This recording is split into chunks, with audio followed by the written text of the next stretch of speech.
All right, let's jump right in. If you're hunting for solid long-term investments, you already know we have to start with the raw data. Today, we're running a comprehensive, totally data-driven explainer on Community Financial System. You probably know them by their ticker symbol, CBU. We're going to pop the hood, strip away the market noise, and see exactly what's going on inside this $3 billion financial institution. Okay, let's kick things off with today's anchor number, 34. And this isn't just some random stat. We're talking about 34 consecutive years of dividend increases. Just let that sink in for a second. Through the dot-com crash, the 2008 financial crisis, and all the recent inflation madness, CBU has systematically managed to raise the cash it pays out to shareholders every single year for over 3 decades. It absolutely highlights the incredible historical stability we're looking at today. It's the kind of track record that instantly puts a stock on the radar of any serious income investor. To keep things moving and easy to digest, we're going to break this explainer down into 5 quick steps. 1. CBU stock overview. 2. Valuation and fair price. 3. The dividend story. 4. Margins, profit, and growth. And 5. Long-term stock performance. All right, Section 1, CBU stock overview. A look at the baseline. Let's see where they stand.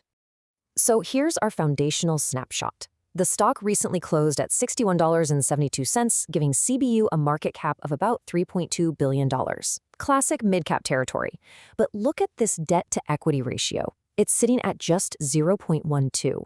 In the financial sector, where leverage is usually the name of the game, a debt-to-equity ratio this low is honestly incredible. It tells us they're relying very little on debt to finance operations, which adds a massive layer of safety to the whole balance sheet. Moving on to Section 2, valuation and fair price. Basically, we need to know, is the price right? And this is where things get really interesting, right? It perfectly illustrates the tension for anyone looking at CBU today. On one hand, you've got the current trading price at $61.72, but when we run the discounted cash flow metrics, the calculated fair value price is only $57.95. As you can see, the current market price is sitting noticeably higher than what the intrinsic value estimate says it's worth.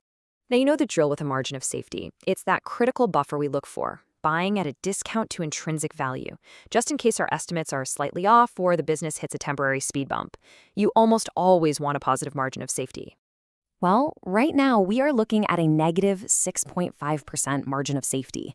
Because the market price is higher than our fair value estimate, that buffer dips into the red. The data is impartially telling us that investors are paying a premium of about 6.5% for CBU shares right now. Essentially, the market is pricing in a premium, probably for that insane stability and dividend history we talked about earlier. When we pull in the other valuation metrics, the picture gets a bit clearer. We've got a P/E ratio of 15.55. And what's fascinating is that this is actually perfectly aligned with historical averages, just a tiny 3% above its 3-year average and even slightly below its 5-year average. Price to sales is at 3.18, and price to book is 1.62. But catch that PEG ratio at negative 2.62. A negative PEG ratio usually pops up when recent earnings growth has been negative. That is a vital clue, and we're definitely going to unpack that when we look at growth in just a minute. All right, Section 3, the dividend story, income and reliability. So checking out the dividend profile, we're looking at a 3.05% yield. It's not a sky-high number, sure, but it is incredibly reliable.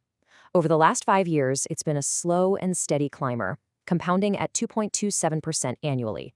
But here is the real standout. The secret sauce behind that 34-year streak.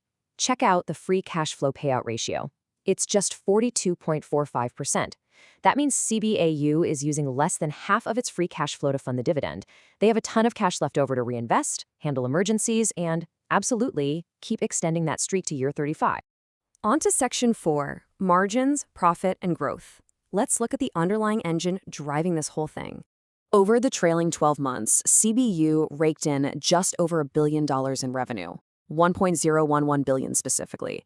Out of that, they generated roughly $210 million in net income. That gives us a highly profitable 21.12% net profit margin. Basically, for every dollar coming through the door, CBU keeps over 21 cents as pure profit. That is a phenomenally robust margin, showing real operational efficiency and pricing power. But actually, here's the catch. Notice the divergence over the last 5 years. Top-line revenue growth has been fantastic, compounding at 10.34% annually. But net income has only grown at a 5% rate over that same period. This contrast is super important. It tells us that while they're selling more and growing the top line, the bottom line profit just isn't keeping pace. We are definitely seeing some margin compression over the last half decade. Let's hit Section 5, long-term stock performance.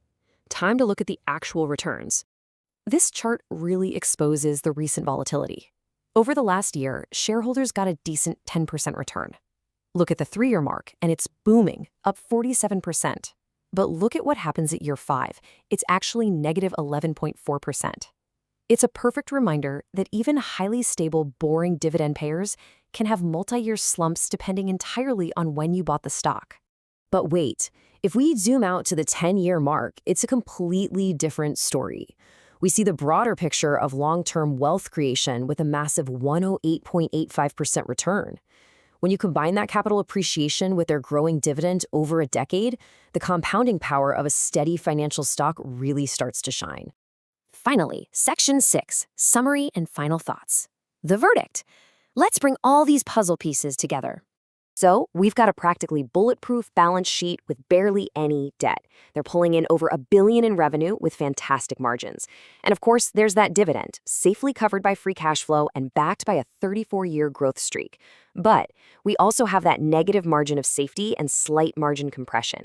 Based strictly on the data, I leave you with this.